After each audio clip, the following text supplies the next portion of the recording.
Perkenalkan, nama saya Suryaman dengan NIM 857581179 dari UT UPPJJ Bandung. Pada kesempatan kali ini, saya akan menjawab tentang materi diskusi 7 pada mata kuliah SPDA 4401, mata kuliah Penanganan Anak Berkebutuhan Khusus, dengan dosen pengampu Ibu Renti Oktaria MPD. Adapun soal yang diberikan adalah apa itu maltreatment, kemudian apa pengaruhnya terhadap dampak sosial pada anak, kemudian pada akademiknya. Di sini saya akan mencoba menjawab diskusi pada mata kuliah ini. Bagaimana ciri-ciri atau karakteristik dari anak-anak yang terkena maltreatment, dan juga apa pengaruhnya terhadap interaksi sosialnya dan juga akademiknya. Maltreatment sulit diartikan ke dalam bahasa Indonesia. Untuk itu, maka para ahli psikologi menyimpulkan dan menggunakan kata abuse. Abuse dalam kosakata bahasa Indonesia diartikan sebagai tindakan atau penyalahgunaan dan juga kekerasan, di mana bisa diartikan abuse itu adalah perilaku seseorang, baik itu orang tua, guru, atau siapapun, yang pada akhirnya akan berdampak atau membuat luka. Luka itu secara fisik, secara psikologi atau emosional, kemudian secara seksual, dan juga adanya eksploitasi. Maltreatment sendiri dapat diartikan sebagai kekerasan. Di Indonesia, kekerasan banyak terjadi atau dialami, apalagi pada anak-anak usia sekolah dasar, menengah, ataupun atas. Di dalam Undang-Undang Nomor 23 Tahun 2024, di mana Kementerian ataupun Perlindungan Anak menggunakan undang-undang tersebut, di mana kekerasan pada anak seharusnya haruslah dihindari karena akan berdampak pada fisik atau secara emosional anak secara berkepanjangan. Adapun pembagiannya pada kekerasan anak tersebut, yang pertama, kekerasan secara fisik. Apa itu kekerasan secara fisik? Kekerasan secara fisik dapat diartikan adalah kekerasan yang dilakukan oleh orang lain, baik itu pengasuh, guru, dan lain-lain terhadap anak atau seseorang, di mana akan berdampak atau menimbulkan luka yang dapat terlihat secara fisik, baik itu di badan dan yang lain-lain. Luka secara fisik ini bisa dikategorikan ke dalam dua, yaitu luka yang biasa saja, kemudian luka yang memang berbahaya. Adapun ciri-cirinya, yang pertama, ketika luka fisik itu dapat dilihat adanya lebam, adanya memar, kemudian luka yang memang luka terbuka, luka goresan, ataupun luka akibat benda-benda seperti benda tajam dan benda tumpul. Nah, ini sebagai orang tua dan guru, kita harus memahami bahwa kekerasan yang terjadi pada anak itu harus dihindarkan. Karena apapun alasannya, baik itu seorang guru ketika mendidik, jangan menggunakan kekerasan. Kita harus mencontohkan, kita harus memberikan perhatian yang lemah lembut kepada anak-anak kita di sekolah. Begitupun orang tua. Ketika ada suatu permasalahan, janganlah membawa-bawa kepada anak-anak kita, karena mereka akan jadi imbas atau dampaknya kepada mereka itu sangat luar biasa. Luka secara fisik dapat terlihat, dapat disembuhkan. Namun, yang kedua, ada kekerasan secara emosional atau psikologi. Kekerasan secara emosional atau psikologi bisa berdiri sendiri. Misalnya anak mengalami kekerasan secara emosional, ataupun gabungan di mana anak mengalami secara kekerasan fisik dan juga berpengaruh kepada kekerasan emosionalnya. Kadangkala ketika kekerasan fisik tadi digunakan oleh orang tua, oleh guru, ketika mendisiplinkan anak misalkan, maka yang terjadi akan ada dua hal. Yang pertama, dia akan terluka secara fisik kalau misalkan orang tua ataupun guru menggunakan benda-benda yang memang tidak diperbolehkan dalam mendisiplinkan anak. Maka apa yang terjadi? Anak akan terluka. Anak akan memiliki luka secara fisik. Namun lebih jauhnya mereka pun akan mengalami luka secara emosional. Di dalam ingatan, di dalam hati mereka, ya, maka itu akan menjadikan pengalaman yang buruk bagi mereka. Hal-hal yang seperti itu akan mengakibatkan apa? Yang pertama, mereka akan selalu merasa cemas. Ketika mereka merasa cemas, maka hal-hal secara fisik pun akan muncul. Ya, misalkan sakit perut, kemudian ada pusing kepala dan lain-lain. Ketika kecemasan muncul, dibarengi dengan apa lagi? Rasa tidak percaya diri. Anak itu akan merasa rendah. Ya, anak itu akan merasa tidak pede. Karena apa? Karena kemampuannya tidak diakui. Dan memang seperti itu ketika anak-anak mengalami traumatik, kecemasan atau kekerasan secara emosional, ya, misalkan dengan dikata-katai, dibully, menggunakan kata-kata yang memang maaf ya, jelek atau kotor gitu. Misalkan, maaf, kamu anak bodoh, ya, kamu pemalas, kamu tidak berguna, dan lain-lain. Kata-kata itu memang ketika orang tua ataupun guru menyampaikan seperti ingin mendisiplinkan anak, ingin memberikan informasi atau pengetahuan kepada anak supaya anak disiplin. Tetapi di satu sisi mereka akan menganggap itu suatu ancaman, ya, yang mengakibatkan apa? Mereka akan cenderung tertutup kepada orang tua, kepada guru, dan mereka akan merasa takut bahwa guru itu menakutkan, menyeramkan. Ya. Nah, itu dampak dari emosional. Jadi, ketika belajar pun anak sulit bergaul dengan teman-temannya. Baik itu berkolaborasi, bekerja sama dalam kelompok. Karena tadi anak itu akan minder. Dia akan merasa terkucilkan, terabaikan oleh teman-temannya. Sehingga apa? Dampaknya dia tidak bisa fokus dalam belajar. Dan kadangkala apa? Amarahnya meledak-ledak. Kadangkala anak itu tidak disangka seperti tantrum, bisa dikatakan seperti itu. Jadi marah-marah tidak jelas, dan kadangkala dia pasif. Jadi pasif di sini menyendiri, murung. Ketika ditanya oleh orang lain pun dia tidak akan merespon dengan baik. Jadi hal-hal yang seperti itu akan muncul ketika anak mengalami kekerasan secara emosional. Kemudian yang ketiga adalah kekerasan seksual. Kekerasan seksual terjadi akibat baik itu secara sentuhan maupun tidak secara sentuhan, ya, ataupun eksploitasi dengan tujuan komersial.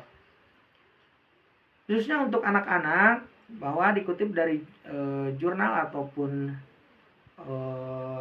media mengatakan bahwa dari Komisi atau Kementerian Perlindungan Anak mengatakan bahwa korban banyak terjadi di tahun ini, di tahun 2025 itu sebanyak 100 kasus. Kemudian hampir kebanyakan menimpa pada laki-laki daripada perempuan. Mengapa hal itu bisa terjadi? Ya tadi banyak sekali faktor. Karena faktor media sosial. Sekarang mudahnya anak-anak kita mengakses Facebook, kemudian ada YouTube dan lain-lain. Dan apalagi apa? Ketika tidak adanya pengawasan dari orang tua, maka hal-hal itu bisa saja terjadi. Ya, anak bisa diancam oleh orang lain, misalkan ketika tidak melakukan hal-hal yang diinginkan, tidak dituruti, maka akan diintimidasi intinya. Jadi anak akan ketakutan, anak akan menuruti. Pada akhirnya foto-foto vulgar, maaf, misalkan kemudian adanya konten-konten berbau pornografi yang seperti itu bisa dimanfaatkan oleh orang lain. Dan secara tidak sadar anak-anak akan merasa tertekan ketika itu. Itu secara media sosial. Kemudian secara sentuhan atau fisik bisa terjadi, bisa baik itu di mana di lingkungan keluarga ataupun di lingkungan sekolah, ya. Contohnya anak-anak misalkan memegang, meraba hal-hal yang sensitif, baik itu yang ada di perempuan ataupun di laki-laki. Itu sebenarnya kita selalu mengajarkan di sekolah bahwa hal-hal yang seperti itu tidaklah baik. Jangan dilakukan di depan umum, apalagi di usia anak-anak sekolah. Dan itu memang secara norma, secara agama itu tidak diperbolehkan. Namun kejadian-kejadian seperti itu patut kita amati dan kita garis bawahi bahwasannya di sekolah mereka kadangkala tidak terawasi, apalagi bagi sekolah-sekolah yang memang siswanya itu banyak. Namun di sini kita bisa mensosialisasikan atau memberikan informasi terkait hal-hal tersebut kepada siswa agar mereka paham, kan mengancam kepada kewibawaannya, harga dirinya. Adapun ciri-ciri dari kekerasan pada seksual bisa dilihat secara pribadinya, dari fisiknya dia itu akan gelisah, kemudian dia akan bersikap genit, ya, tapi tidak sesuai dengan usianya. Kemudian berpakaian akan mengalami perubahan yang signifikan, jadi akan lebih cenderung menarik lawan jenis. Kemudian adanya perbedaan atau pertumbuhan pada badannya yang secara mendadak, entah itu yang tadinya ramping mungkin akan terlihat semakin gemuk, seperti itu. Kemudian dalam berjalan atau duduk dia sering susah atau sulit, ya. Kemudian pada akhirnya dia itu akan merasa cemas. Kemudian belajar pun dia akan tidak fokus. Kemudian apalagi ketika diajak berolahraga dia akan menolak. Nah, itu contoh ciri-ciri atau karakteristik pada anak yang mengalami kekerasan pada seksual. Kemudian yang terakhir adalah kekerasan atau pengabaian. Ya. Pengabaian di sini itu dilakukan kebanyakan oleh orang tua di rumah. Namun tidak menutup kemungkinan bahwa di sekolah pun kita sebagai guru kadangkala mengabaikan anak didik kita. Tapi untuk orang tua, pengabaian ini contohnya apa? Seharusnya mereka itu memberikan hak-hak kepada anak-anaknya, baik itu dari segi makanan, minuman, uang jajan, kemudian fasilitas belajar sekolah, ya, baik itu pakaiannya, kemudian apalagi fasilitas apapun yang mendukung anak, ya. Ketika anak itu ingin melaksanakan program dari sekolah, orang tua selalu hadir, selalu mensupport sekemampuan. Jadi tidak hanya bergantung kepada pemberian orang lain. Kemudian apalagi pengabaian ini dapat dilihat secara fisik. Anak itu akan terlihat kusut karena mungkin di rumahnya jarang mandi, mungkin kemudian dari kesehatan giginya kurang terawat. Kemudian kadangkala adanya tugas-tugas yang memang tidak dikerjakan. Tugas-tugas sekolah tidak dikerjakan. Karena apa? Karena mungkin orang tua sibuk bekerja, kemudian malamnya capek, dan akhirnya mengabaikan anak-anak mereka dalam belajar. Jadi pengabaian seperti ini berdampak besar pada kondisi anak. Jadi sekali lagi, kekerasan fisik, kekerasan emosional atau psikologi, kemudian kekerasan secara seksual dan juga pengabaian itu akan berdampak. Apa dampaknya? Interaksi sosial. Baik.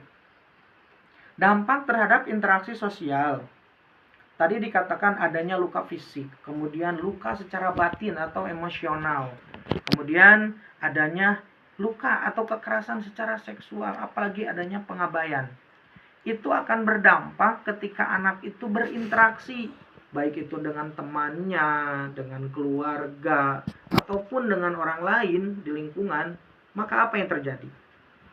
Rasa cemas, rasa takut, menghindar, kemudian dia itu akan apa? Intinya tidak percaya diri melakukan hal yang berdampak pada apa? Berdampaknya itu di sekolah mereka akan tidak fokus dalam belajar. Karena apa? Karena sakit fisik tentu mempengaruhi kinerja mereka dalam melakukan aktivitas. Kemudian diabaikan ya oleh guru ataupun oleh teman-teman, maka dia itu akan mencari perhatian. Maka mencari perhatiannya itu dengan apa? Dia bisa berlari ke sana kemari, mengganggu temannya ketika belajar. Kemudian ketika tidak ada hal apapun, dia berani, malahan di dalam pengabaian ada hal yang berbahaya. Anak-anak jika dibiarkan seperti itu, maka akan menjurus kepada arah kriminalitas. Karena apa? Karena anak ingin mencukupi kebutuhannya dengan caranya sendiri. Bisa saja mencuri, ya, kemudian memalak atau meminta kepada teman dengan memaksa, ya. Itu akibat dari pengabaian. Secara tidak langsung mereka membutuhkan perhatian dari orang tua ataupun guru di sekolah. Jadi interaksi sosial ini akan terganggu. Mereka belajarnya tidak akan kondusif, berteman pun dengan teman-teman yang lain tidak akan diakui, dan pada akhirnya mereka akan minder, merasa hidup sendiri, merasa tidak terperhatikan. Itu untuk interaksi sosial dampaknya. Jadi anak akan terkucilkan. Kemudian senada dengan itu berdampak pada akademik. Jelas bahwa ketika anak mengalami kekerasan, mengalami malas belajar, tidak termotivasi, orang tua tidak mendukung, maka apa yang terjadi? Bisa saja pemahaman akan materi sulit, ya, memahami suatu materi akan sulit. Maka ketika anak-anak yang lain belajar dengan baik, cepat memahami, dia akan kesulitan. Karena apa? Sulit dalam memfokuskan diri. Kemudian apalagi? Mendapatkan nilai yang rendah. Jelas, karena pemahaman yang kurang akan mengakibatkan pada pemahaman materi ketika ada ulangan ataupun mengisi soal-soal yang diberikan, tugas-tugas yang diberikan, maka tidak akan maksimal karena dia tidak pernah maksimal dalam memahami materi tersebut. Apalagi dampak yang terakhir adalah penurunan prestasi. Dia tidak mau belajar, motivasinya rendah, tidak didukung oleh orang tua, apalagi tidak didampingi oleh guru di kelasnya, ya, teman-teman mengabaikan, tidak ada yang memperhatikan, tidak ada yang menemani, maka nilai-nilai kepribadiannya akan menurun. Disitulah dia tidak akan percaya diri dan juga tidak akan memperbaiki dirinya. Maka apa yang muncul? Yang muncul dia akan menyalahgunakan ataupun dia akan melakukan hal-hal yang dianggapnya bisa mewakili dirinya, baik itu di dalam hal-hal yang negatif sekalipun. Jadi jelas bahwa kekerasan akan berdampak pada interaksi sosialnya dan juga pada akademiknya. Untuk itu, marilah kita bersama-sama antara guru, orang tua, dan juga lingkungan dalam memberikan ruang atau lingkungan yang aman, nyaman kepada anak, kemudian selalu mensupport, memotivasi anak, ya. Kemudian apalagi? Selalu sebagai guru kita harus memperhatikan setiap hari anak ini seperti apa, kemudian kita bertanya kabarnya, di rumahnya seperti apa. Jadi dikhawatirkan anak tersebut itu mengalami hal-hal kekerasan yang disebutkan tadi. Jadi itu saja yang dapat saya sampaikan, kurang lebihnya mohon maaf. Sekali lagi, antara guru, kemudian orang tua dan lingkungan harus saling berkolaborasi untuk menyajikan atau mewujudkan anak-anak yang bebas dari kekerasan dan juga dari maltreatment ini. Sehingga apa? Sehingga mereka menjadi manusia yang utuh, manusia yang bermakna, manusia yang ingin hidup membanggakan untuk orang lain dan lingkungan, juga berprestasi dalam menjalani kehidupannya. Itu saja. Assalamualaikum warahmatullahi wabarakatuh.